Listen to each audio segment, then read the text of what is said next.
Η κλιματική αλλαγή προκάλεσε μεγάλο πρόβλημα σε όλο τον κόσμο και γενικά στη Μεσόγειο.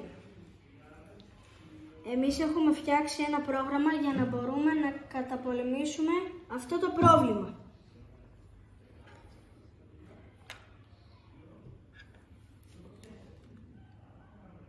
Έχουμε συνδέσει έναν αισθητήρα φλόγας στο P1, ένα μπάζερ στο P2. Και όταν ο αισθητήρας φλόγας εντοπίσει έστω και μία μικρή εστία φωτιάς, ενεργοποιεί ένα Χ στο microbit ότι έχει φωτιά και ενεργοποιεί ένα buzzer το οποίο βγάζει έναν ήχο.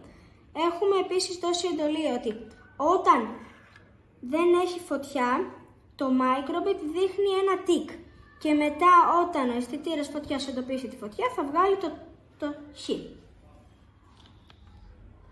Λοιπόν, επίσης έχουμε συνδέσει στο P12 το ένα ρελέ το οποίο έχει 3,3 V για να δίνει εντολή στην αντλία νερού να ρίξει νερό.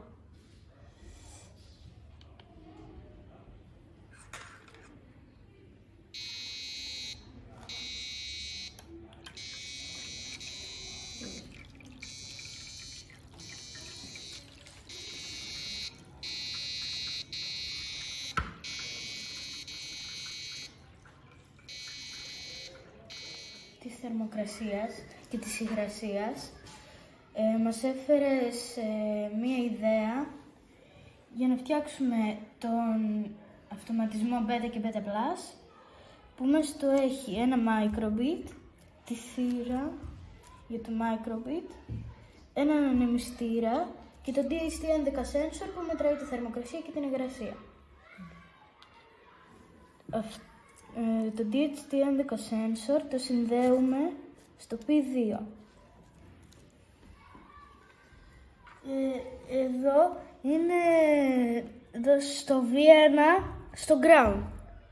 Το V1 είναι το κόκκινο και το μαύρο είναι το ground.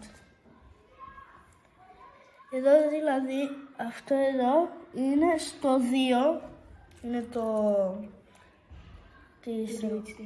Ναι, ο αισθητήρας DHT11 και το ανεμιστηράκι είναι στο 8.